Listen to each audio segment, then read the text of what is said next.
印尼南苏门答腊省印尼上座部佛教徒协会地区理事会在巨港九仙女基金会礼佛堂隆重举行就职典礼，并由印尼上座部佛教徒协会省级代表理事会直接为其正式受职。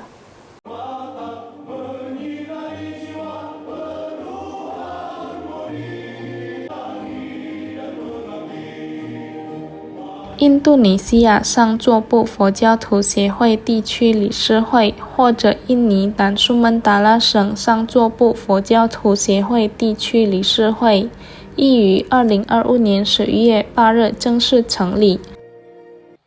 南苏门答腊省印尼上座部佛教徒协会地区理事会的就职典礼在巨港九仙女基金会礼佛堂举行。南苏门答腊省印尼上座部佛教徒协会地区理事会的任命仪式由秘书长 KRT Romo Asun Gotama Darmanagoro 代表上座部佛教徒协会地区理事会主席比库卡尼萨纳诺马德拉上座尊者亲自主持。南苏门答腊省印尼上座部佛教徒协会地区理事会主席 Rosmina Kurniawan 表示，在被任命为南苏门答腊省印尼上座部佛教徒协会地区理事会主席之后，他强调每位成员必须时刻坚持戒律和佛法，并保持和谐的沟通。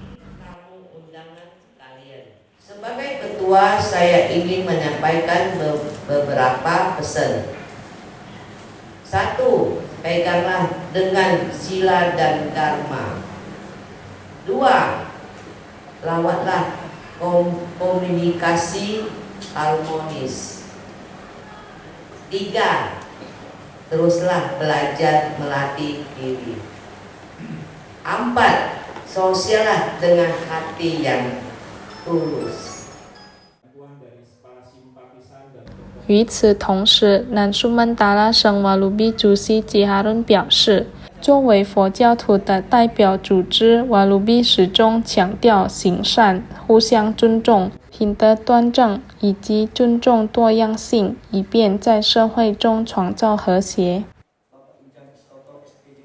Walumi sebagai perwakilan umat Buddha selalu menekankan dan mengajak umat Buddha untuk selalu berbuat dan saling menghargai, bertindak baik, bersatu dan menghormati keberagaman, toleransi, berbudi pekerti yang baik, karena setiap majelis mempunyai tata cara dan ibadah berbeda. Atribut berbeda, ada yang vegetarian, ada yang tidak. Jika semua ini kita pahami dan kita jalankan, saya yakin harmonisasi akan tercipta dengan sempurna. 随着南苏门答腊省印尼上座部佛教徒协会地区理事会的正式成立，期望该组织能够提升对南苏门答腊地区佛教徒的服务与奉献。Eki Saputra PAL TV